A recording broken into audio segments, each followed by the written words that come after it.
The government has started the biggest shake-up of the Reserve Bank in nearly 30 years, with a new mandate and structure for setting interest rates. The central bank has been issued with a new set of writing instructions, including maximising employment while keeping inflation in check. But some are concerned the bank will be pulled in too many different directions.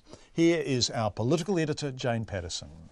The changes that were signalled by Labour before the election bring the Reserve Bank in line with the way policy is set in major economies around the world. The central bank still has to keep inflation under control and somewhere around 2%, which has long been the target. But now it also has to help maximise sustainable employment, which Finance Minister Grant Robertson says is part of the government's policy to boost jobs. The government itself has a target. Our target is to reduce unemployment to 4% within our first term in office.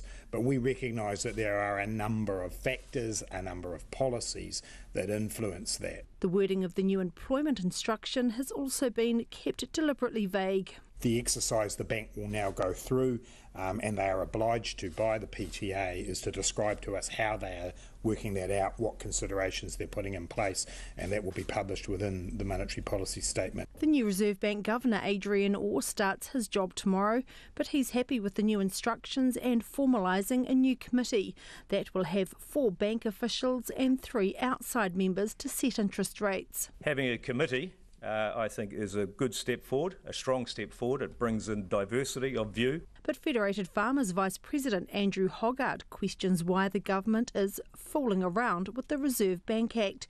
He says the risk is it doesn't pay as much to the inflation bogey. The Reserve Bank and its functions are really good at controlling inflation.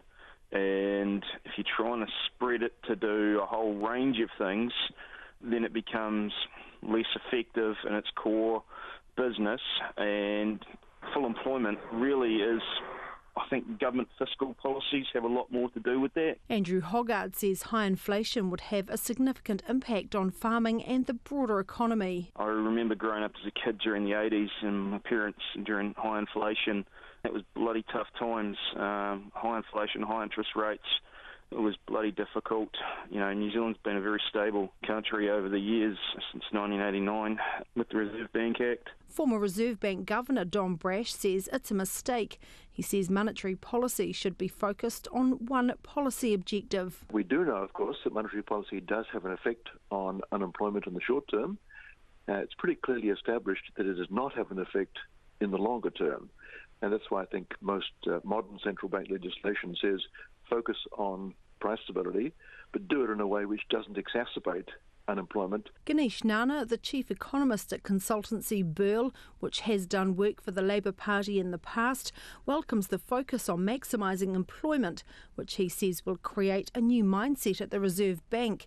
He says that includes the bank acting in isolation. We've got to actually start thinking of monetary policy as part of the suite of policies that the government as a whole has to tackle a suite of objectives.